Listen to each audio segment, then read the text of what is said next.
Welcome back to Serving Up Plumbing with David Butler.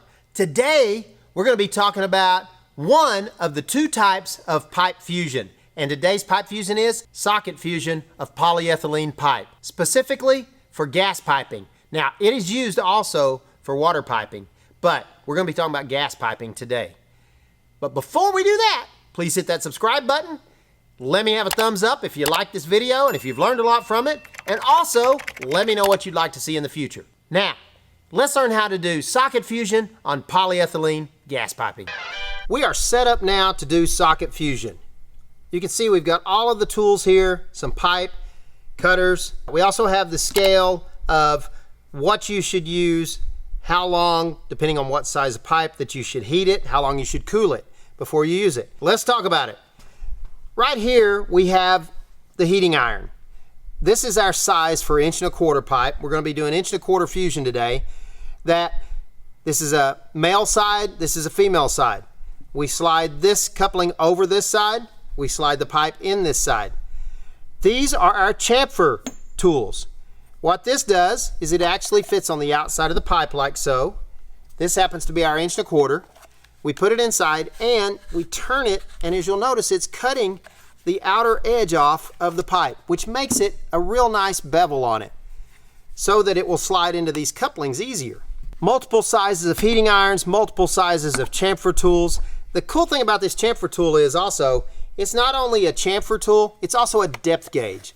So after we chamfer the pipe really good, make sure it's all the way around solid, you're going to leave that on there long enough, and we're going to put our depth gauge holder on it. This is our clamping ring.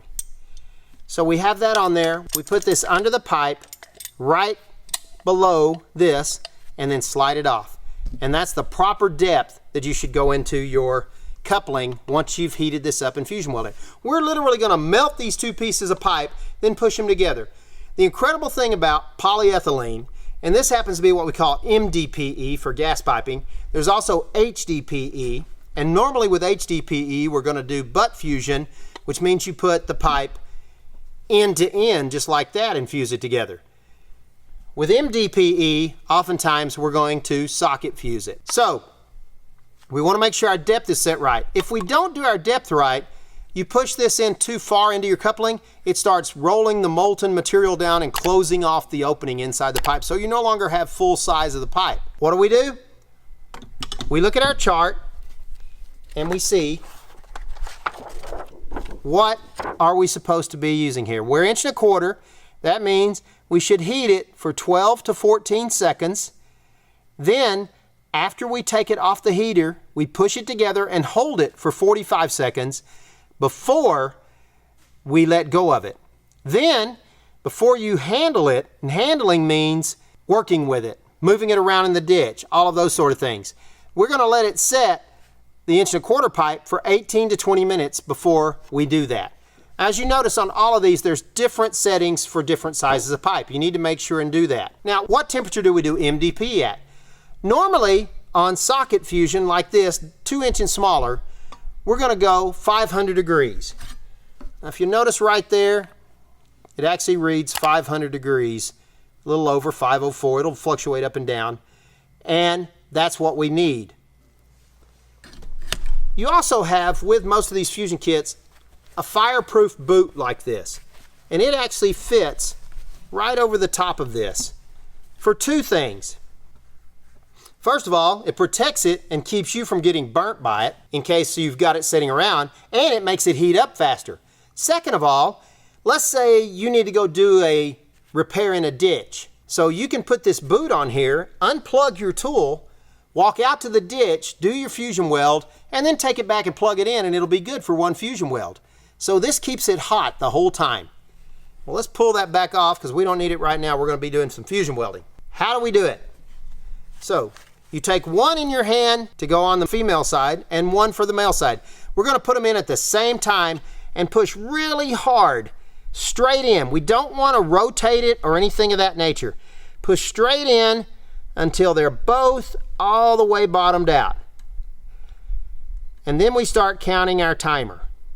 And we said 12 to 14 seconds, so let's go 1,000, 2,000, 3,000, 4,000, 5,000, 6,000, 7,000, 8,000, 9,000, 10,000, 11,000, 12,000, 13,000, 14,000. Pull straight off. Do not twist on this or anything. If you do, you're going to ruin your joint. Then you push it straight in all the way till it bottoms out on your clamping ring. Hold it for, what did we say, 45 seconds. So we need to let this cool down. If you look inside, we've got a perfect joint. Nothing built up on the inside. We take our clamp off. We've got a good seal all the way around on the outside. You can see where the material pushed all the way out. You can see where the clamp was on there. That's a really good fusion joint. Nothing inside, perfectly smooth inside the pipe. That's a great fusion joint. How simple is that? Fusion is very simple. The wonderful thing about this also, this joint right here is as strong as the pipe itself. Once you melt polyethylene and put it back together, it's as if it was never cut. The polyethylene is one of those miracle plastics that melts and goes back together without changing its physical properties. After you do heat one of these, sometimes you'll see some residue on it left over from the couplings.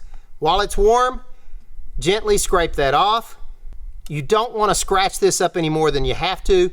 Over time, it's going to. This has a non-stick surface on it, kind of like a Teflon skillet, but we want to make sure and clean it out before each use. Now we got a really good joint there, and we're going to do one more, but one thing I didn't mention in the first joint that I want to make sure and mention in the second is, you kind of see how this pipe's a little dirty, has some residue on it. You want to take some isopropyl alcohol, the stronger the better, wet down your pipe with the alcohol, wipe it down good. Now remember, alcohol is flammable, so be careful with it around your iron. Clean this really well with alcohol. You should always use alcohol. If you don't have any alcohol at all, at least use some kind of industrial wipes and clean it up good, and then wipe that soap residue off. A dirty pipe will prevent you from getting a good seal, and then you'll have a gas leak, and you can't reuse these joints. You have to cut all this out and start over. So make sure and use a good spray bottle with some good 90% or better. If you can't get anything, get 70% isopropyl alcohol. Clean the pipe down really good. Clean your fittings down good too. Make sure you've got a good clean starting process. With all pipes you put together in plumbing, being a clean pipe when you start is going to prevent you a lot of grief and leaks in the future. So we cleaned this one up. We've already cleaned this coupling up. Let's do one more joint. So again, we're going to count it down. We've already beveled this one. Actually, we didn't talk about cutting it, so I'm going to cut this one again. You can use normal ratchet cutters like this. You can use a hacksaw if you had to, a sawzall. But if you use a sawzall or a hacksaw or anything of that nature, make sure that you deburr this very well. You don't have anything inside. You don't have to ream the inside of this pipe. You do have to chamfer the outside. Remember, reaming is internal, chamfering is external. So we got a good bevel on it now. Now we keep that on there. We get our depth gauge tool snapped on. We pull off our depth gauge. Now we're ready to put the next one on.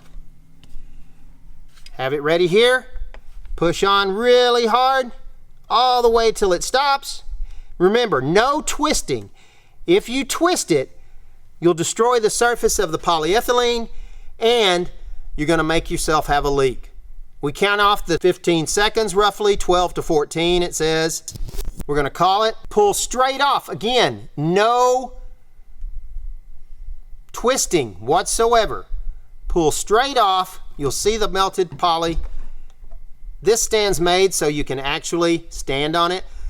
Push it right together until it bottoms out onto the depth gauge clamp. Hold it for 45 seconds.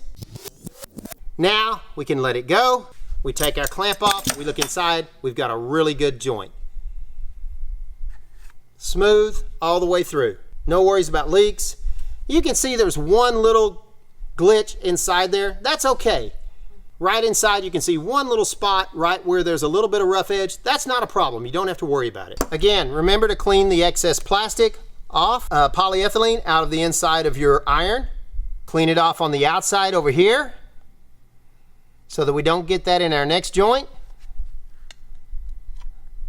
Don't push too hard. We don't want to scratch our heating elements here.